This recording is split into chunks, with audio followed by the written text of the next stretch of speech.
Sugeng enjang para adiyuswa, sugeng pepanggen malih wonten ing renungan padintenan adiyuswa ing dinten Kemis Kliwon 8 Mei 2020. Sumangga dinten punika kita nampi jejer tiang sepuh. Para adiyuswa, sedaya tiang sepuh kepingin para larinipun sukses lan gesang mapan. Milanipun tiang sepuh glawentah budidaya tansah ndongaaken kangge para larinipun amrih tansah sukses ing pasinaon, pakaryan lan gesang bebrayatanipun. Simon Petrus, Yakobus lan Yohanan tiang ame ulam ingkang mapan. Simon Petrus sampun lami dados juru ame ulam. Makaten ugi Yakobus lan Yohanan nglajengaken pakaranipun Zebedius tiang sepuhipun. Sinaosa mekaten ing seganten Genesaret sedalu muput pados ulam nanging loho babar pisan boten pikantuk ulam. Nanging nalika nuhoni dawuhipun Gusti Yesus pikantuk ulam ingkang kathah. Tetiganipun dening Gusti tinimbalan saking ame ulam dados ame manungsa. Lukas gangsal ayat 10 ngendika, "Aja wedi, wiwit saiki kuwi bakal padha ame wong." Kenging menapa dados juru ame manungsa? Dados juru ame manungsa punika tegesipun Petrus, Yakobus lan Yohanan badhe dipun utus martosaken kratoning Allah supados saben tiyang ingkang pitados dateng Gusti nampeni kawilujengan. Para adiyuswa, wonten ing satata gesang kita sedaya tiyang tinimbalan kautus dening Gusti.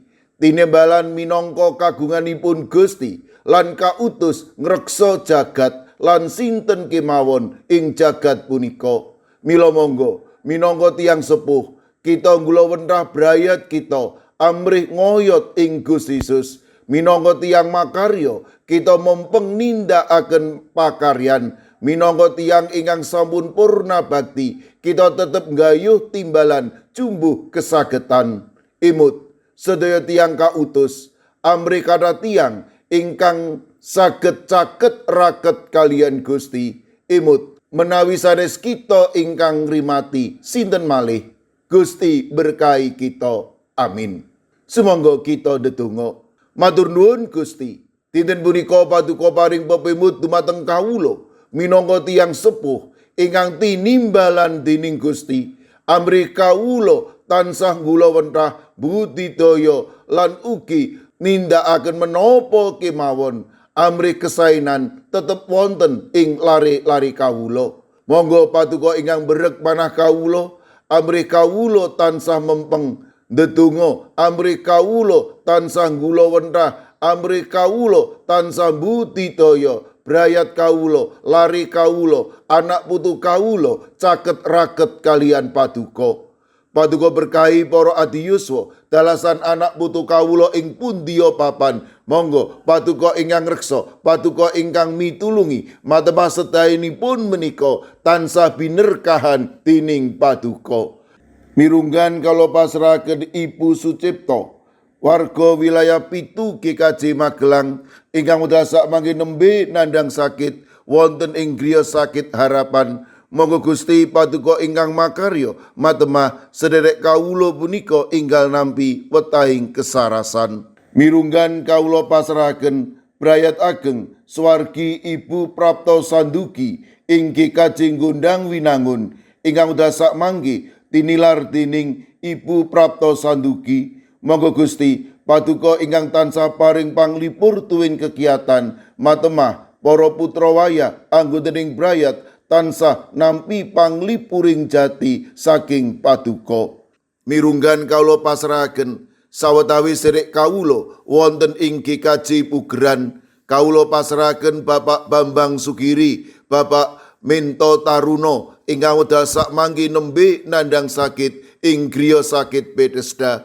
Kawula ugi pasrahaken Bapak Dalmin, Bapak Wisno ingkang wedal sakmangke ugi nembe wonten ing pemulihan. Kawula pitados paduka punika tuing bagas kesarasan.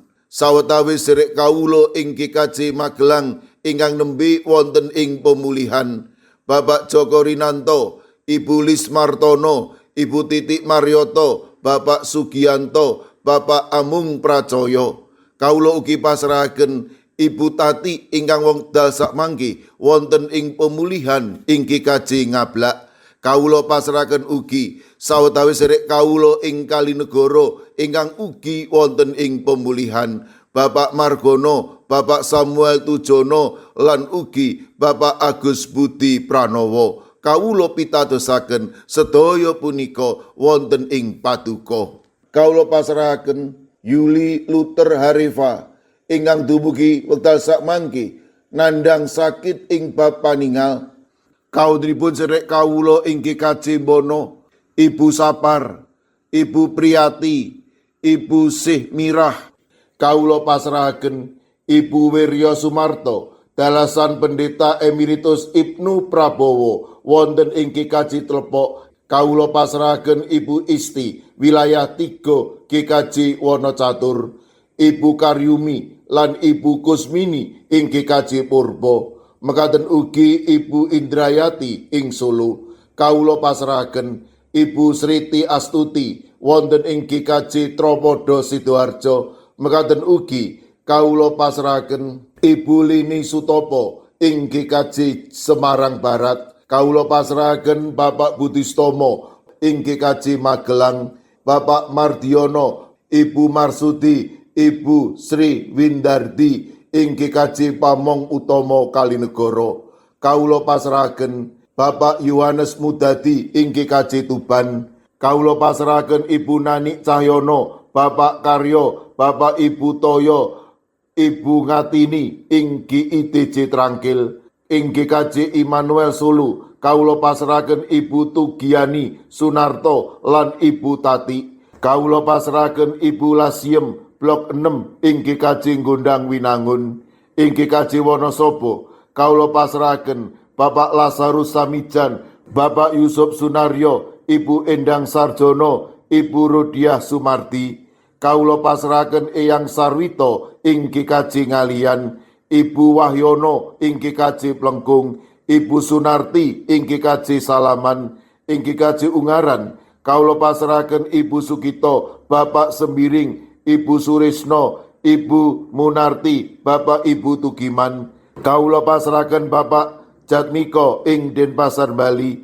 Kawula pasrahaken Ibu Warsi ing Kemenjing, Ibu Apri ing GKJ Canden. Ing GKJ Sragen, kawula pasrahaken Bapak Wursitoryadi, Ibu Sumiati, Bapak Suyanto. Kawula pasrahaken Bapak Chandra Deni Saputro. Mekaten ugi kawula pasrahaken Ibu Warsini, dalasan putranipun Yohanes Haryati ing Watu Sigar.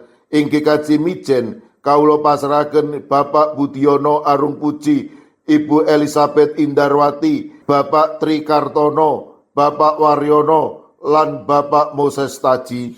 Kawula pasrahaken ing GKJ Banyumanik, Ibu Sukarni, Ibu Sutarwi, Bapak Daniel Agus, lan ugi ing GKJ Tanon, kawula pasrahaken Bapak Suhadi. Kawula pasrahaken sinten kemawon ingkang nembe nandhang sakit lan ugi ing pemulihan kawula pitados paduka badhe saged ngginakaken menapa lan sinten kemawon amrih sedherek kawula menika enggal nampi wetahing kesarasan. Kawula pasrahaken pasambat lan pandonga kawula wonten ing asma paduka Gusti kawula Yesus Kristus. Amin. Sumangga para adi yuswa kita tutup pepanggihan kita renungan padintenan adi yuswa kanthi ngrepekaken kidung. Sumangga.